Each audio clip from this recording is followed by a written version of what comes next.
everyone, and welcome back to, well, what I guess is just the return of this channel. Today, what I'm going to be doing is taking a look at NASCAR's newest track, the LA Coliseum.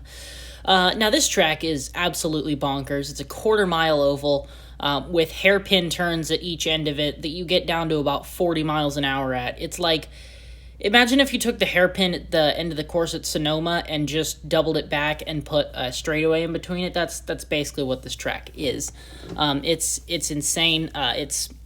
These races are dirty all the time. There's tons of crashing, and it's tons of fun.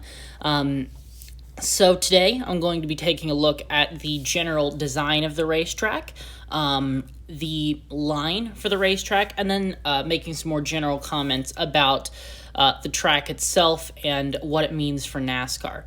I do want to warn you before this video starts, I'm trying to get a new mic figured out so it doesn't exactly sound great. So I guess you've been warned before this video starts. So without further ado, let's go ahead and get into the first part of this video. So the first thing that I'm going to do in this video is actually do a kind of track walk style thing here in the Formula V car. So the first thing we're going to do is actually take a look at the inside of these corners, the like kind of pseudo curbing style thing that they have here, which is actually, I believe, just notches into the pavement in a kind of organized way. If you look down there, you can kind of see it right on the corner of the screen. But yeah, those basically work as kind of a curbing feel. I don't know if that shouldn't help you turn into the corner any, especially since it's flat and all, but it adds to the feel of the track a little bit. And while you can't exactly feel it in the wheel of a NASCAR, you can definitely feel it in the wheel of Formula V. The next thing I'm going to talk about is these straightaways, because they actually have a slight curve in them. They're not entirely straight. So if you're going down the straightaway, as you can see here, and you can tell that your steering wheel is actually turned slightly left, it's because of this and not because you have wheel damage or because the steering wheel is set weird or anything. It's just because the straightaways are slightly curved. So I guess you can adjust your steering angle accordingly or can leave it as is. I think both of them are probably fine solutions. But yeah, I'd say that's about it. So let's go ahead and do a couple of laps in the Formula V. 18.586.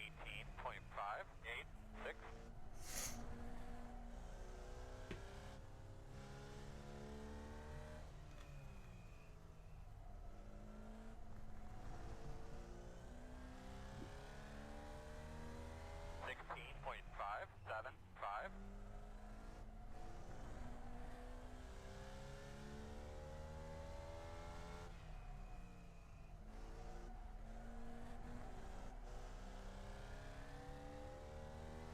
16.423.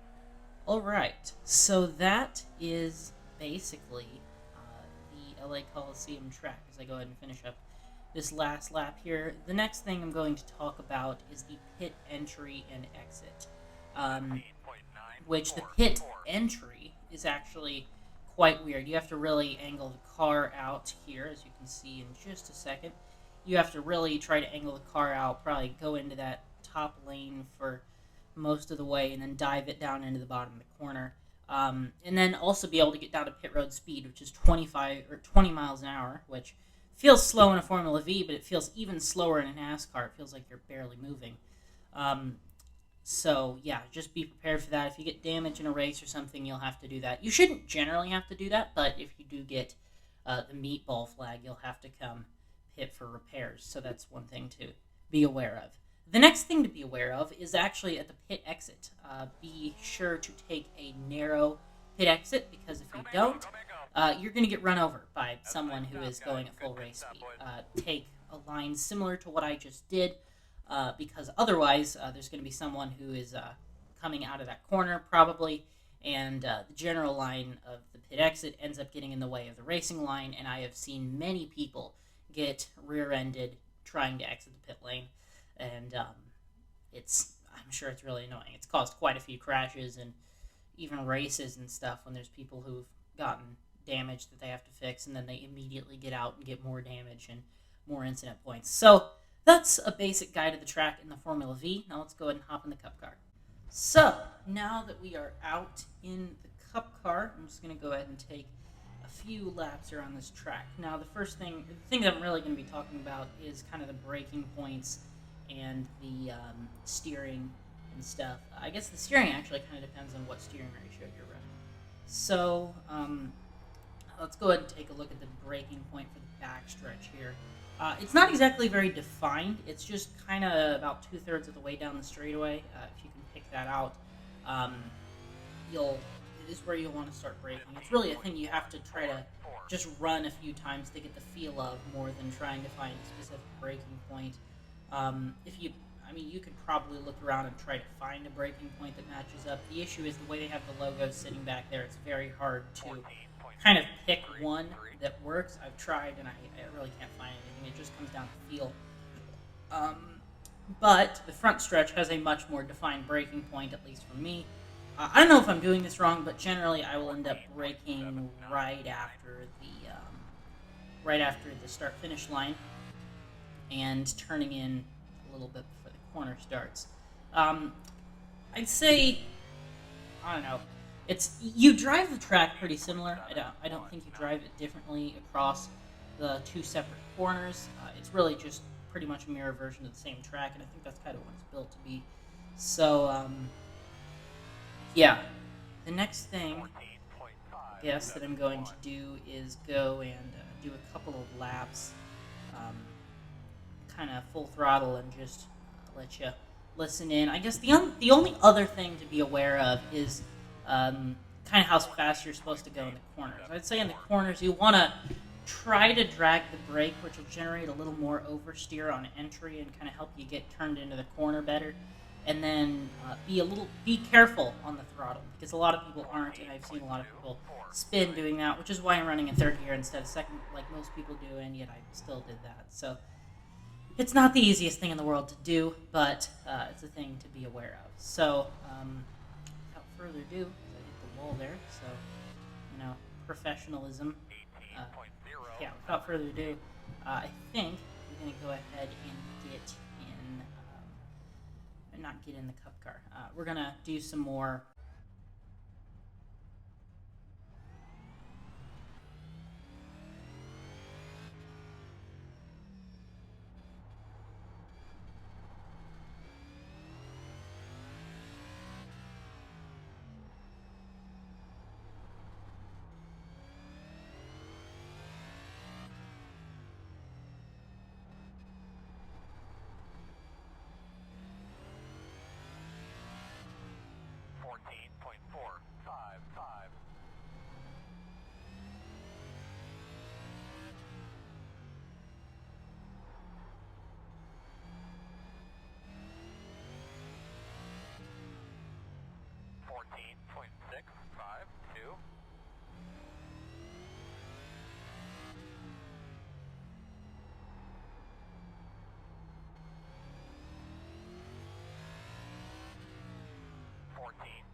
So that is a kind of basic run around the LA Coliseum, and that's really about what you're going to need to know for racing by yourself.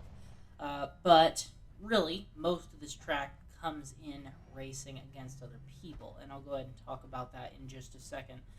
Once I get into the pit box and we can get some racing clips pulled up. So the main thing about this track that really kind of makes it what it is the big difference between racing and just doing laps by yourself. Because similar to something like a plate track, If you understand the line, it's not that hard to run by yourself. The real issue comes when you're racing around other people.